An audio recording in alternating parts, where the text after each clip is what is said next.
प्रिय विद्यार्थियों, कक्षा 10 विषय हिंदी के अंतर्गत क्षितिज भाग 2 नामक जो आपकी पाठ्यपुस्तक है उससे गद्य विधा के अंतर्गत हमारे पाठों का क्रम चल रहा था।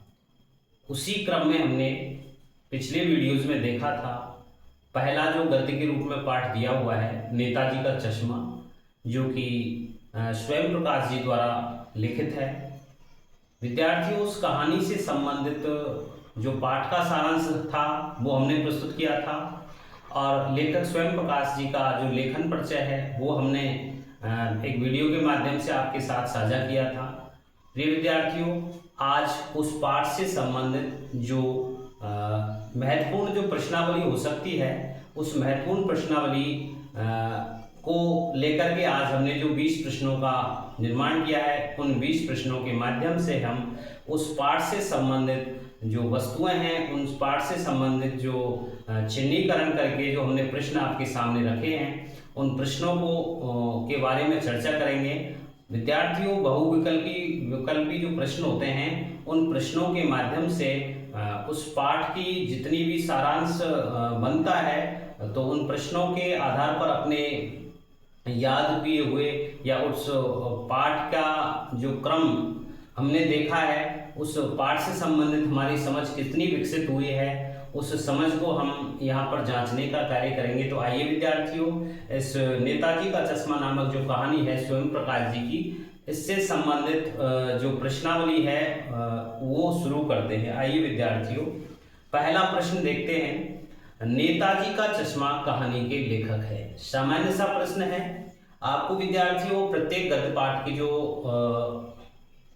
लेखक हैं उनका आपको पता होना चाहिए, और एक दूसरी चीज ये भी है कि आप जो पाठ पढ़ रहे हैं गद्य का वो कौन सी विधा है, गद्य की वो कहानी विधा है या उपन्यास है या नाटक का अंश है या निबंध है, वो सभी चीजें आपको ध्यान रखनी है। तो पहला प्रश्न है, नेताजी का चश्मा कहानी के लेखक हैं।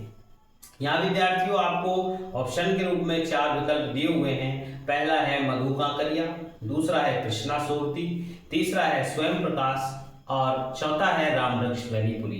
तो विद्यार्थियों देखते हैं, नेताजी का चश्मा कहानी के जो लेखक हैं हमें पता है स्वयं प्रकाश हैं। आप इसे बार बार सुन करके याद करके अपने स्मरण शक्ति के माध्यम से इस पाठ के इस प्रश्न को आप अच्छी तरह से याद रखें। दूसरा प्रश्न बनता है, नेताजी का चश्मा पाठ की विधा क्या है। तो विद्यार्थियों विधा आपको पता है, यहाँ देखते हैं नाटक है, एकांकी है, कहानी है या निबंध है। तो विद्यार्थियों यहाँ ये है एक कहानी है। तीसरा प्रश्न है, नेताजी का चश्मा कहानी किसके माध्यम से देश के करोड़ों नागरिकों के योगदान को रेखांकित करती है। अर्थात किसका आदर्श यहाँ पर प्रस्तुत किया गया है, किसके माध्यम से जो देश के करोड़ों नागरिक हैं उनके योगदान को यहाँ पर जो रेखांकित करती है ये कहानी। तो आइए विद्यार्थियों देखते हैं, इसके जो विकल्प दिए हुए हैं उनमें से आपको सही विकल्प का चयन करना है। पहला है बड़े आदमी के माध्यम से, दूसरा है कैप्टन चश्मे वाले के माध्यम से, तीसरा है सरदार साहब के माध्यम से और चौथा विकल्प आएगा इनमें से कोई नहीं। तो आपको पता है इस कहानी में हमने कैप्टन चश्मे वाले के माध्यम से जो यहाँ पर देशभक्ति का जो स्वरूप स्थापित किया गया था, आदर्श स्थापित किया गया था, जो एक सामान्य व्यक्ति था और उसमें देशभक्ति किस प्रकार से कूट कूट कर भरी हुई थी, और वो नेताजी के चश्मे को कि नेताजी के जो मूर्ति है वो चौराहे पर जो लगी हुई थी, उस मूर्ति को किस प्रकार से बिना चश्मे की देख करके बेहाल हो जाता है और ये बार बार सोचने को विवश होता है कि आखिर इसका चश्मा प्रतिदिन कौन बदल देता है। तो यहाँ उस बताया हलदार साहब जब इस प्रकार की सोचते हैं तो यहाँ पता चलता है उस पान वाले के माध्यम से कि बदलने का जो कार्य है वो एक लंगड़ा सा व्यक्ति है, पागल सा व्यक्ति है और मरियल सा व्यक्ति है। वो जो व्यक्ति है वहां पर कैप्टन, तो उसके माध्यम से बदलने का जो कार्य चश्मों का जो किया जाता था। तो यहाँ पर जो आदर्श प्रस्तुत किया गया है वो कैप्टन चश्मे वाले के माध्यम से किया गया है, तो उसमें यही विकल्प सही है। चौथा है, शहर के मुख्य बाजार के मुख्य चौराहे पर किसकी प्रतिमा लगी हुई थी। प्रिय विद्यार्थियों, मुझे विश्वास है आपने यदि पाठ अच्छी तरह से पढ़ा है और पाठ के मुख्य जो धारा में जो चीजें आती हैं वो यही है कि वहां पर जो मूर्ति थी वो नेताजी सुभाष चंद्र बोस की थी। यहाँ पर विकल्प दिए थे भगत सिंह, गांधी जी, नेहरू जी, सुभाष चंद्र बोस। तो यहाँ पर जो विकल्प सही के रूप में आता है वह है सुभाष चंद्र बोस। पांचवा प्रश्न है हवलदार साहब कितने दिनों के बाद उस छोटे से कस्बे से गुजरते थे। इसमें हवलदार साहब के बारे में बताया गया है विद्यार्थियों को अपने किसी कंपनी के काम से वो उस छोटे से कस्बे से जो गुजरते थे तो उसमें दिया गया है प्रत्येक 15वें दिन वो गुजरते थे। तो यहाँ जो विकल्प के रूप में है वो 7 दिनों के बाद, 15, 10 या 20। तो विद्यार्थियों उसमें 15 जो विकल्प है 15 दिनों में वो वहां से गुजरते थे, तो यही विकल्प इसका सही होगा। प्रश्न संख्या 6 है नेताजी की मूर्ति बनाने का काम किसे सौंपा गया था।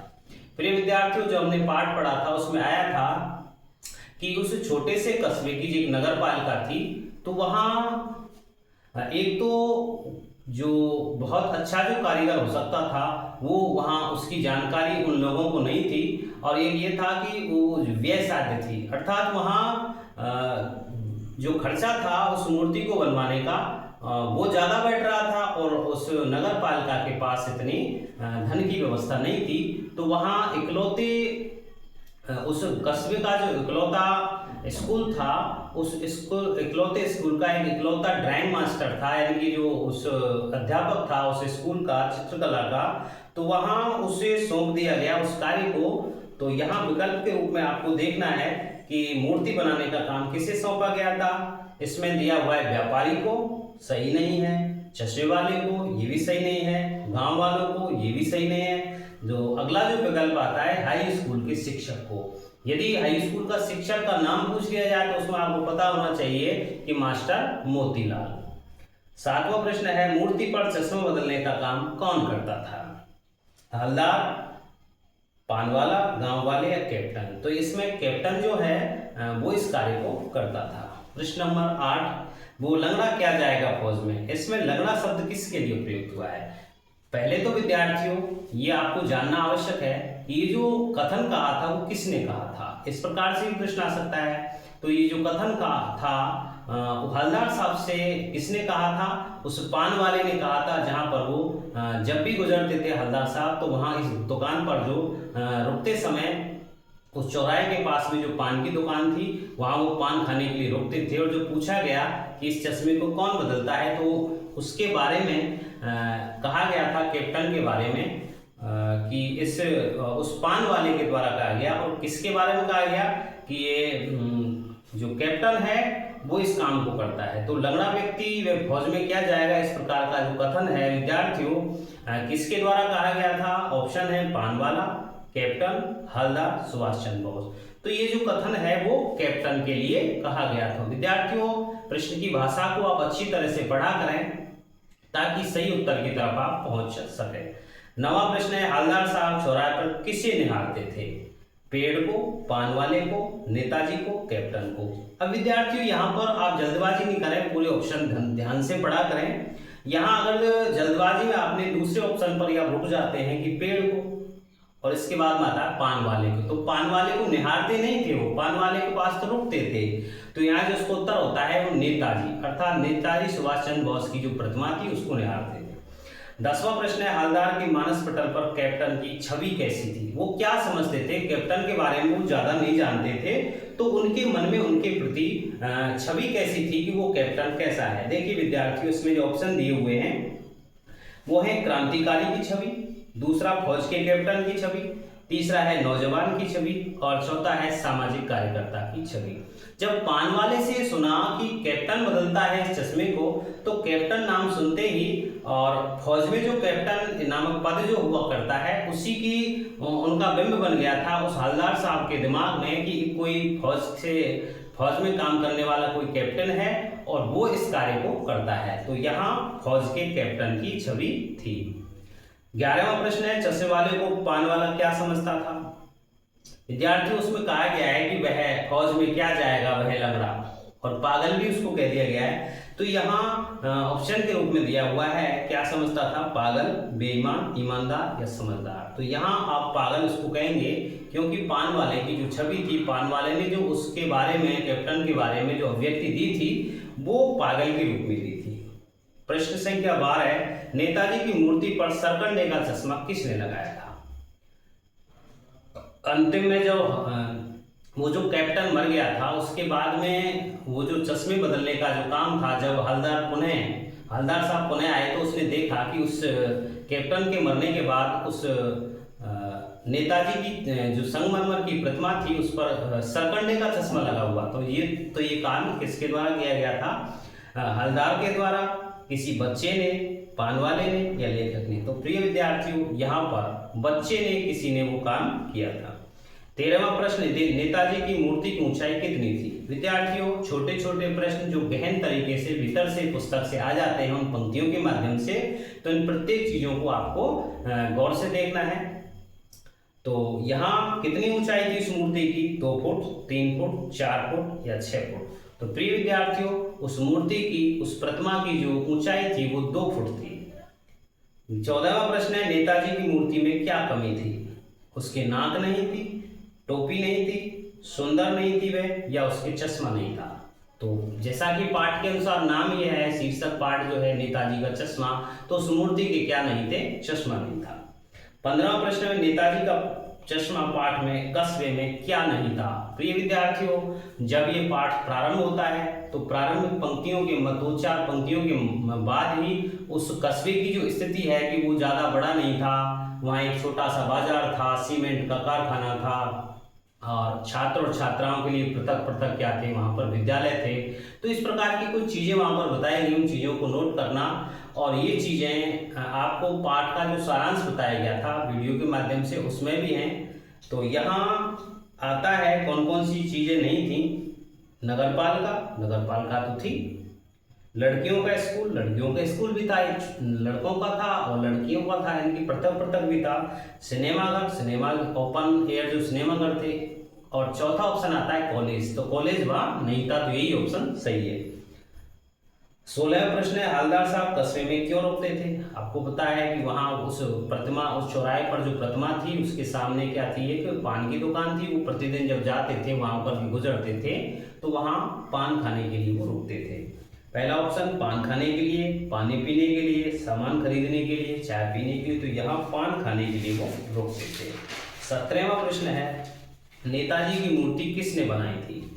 स्वयं प्रकाश ने, मास्टर मोतीलाल ने, पान वाले ने, पार्षद ने? तो प्रिय विद्यार्थियों, यहाँ पर जो ड्राइंग के जो मास्टर थे, वो जो उस स्कूल में जो नगरपालिका क्षेत्र में जो स्कूल था इकलौता, उसी की जो ड्राइंग के जो टीचर थे मास्टर मोतीलाल, उन्होंने मूर्ति बनवाई थी।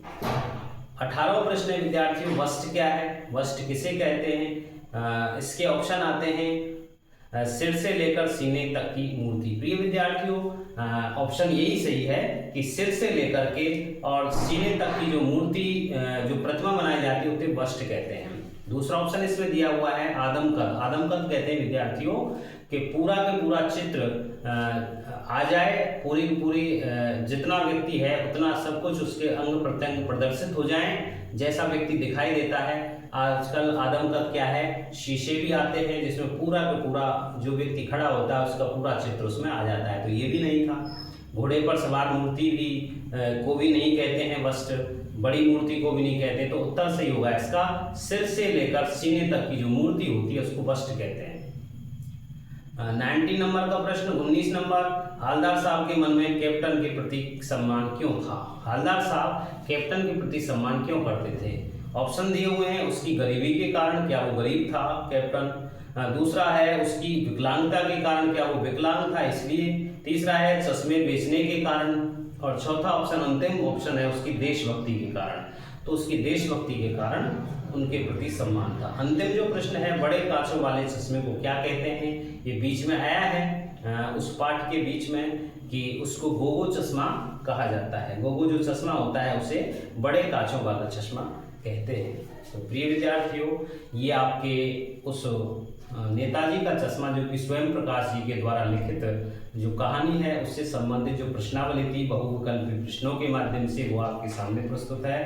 अगले पाठ के रूप में जो ये दिया हुआ है पाठ का सारांश, और रामरक्ष बैनीपुरी की जो यहाँ पर रेखा चित्र है उसका जो भी सारांश हो सकता है उसको लेकर के पुनः हाजिर होते हैं। तब के लिए धन्यवाद।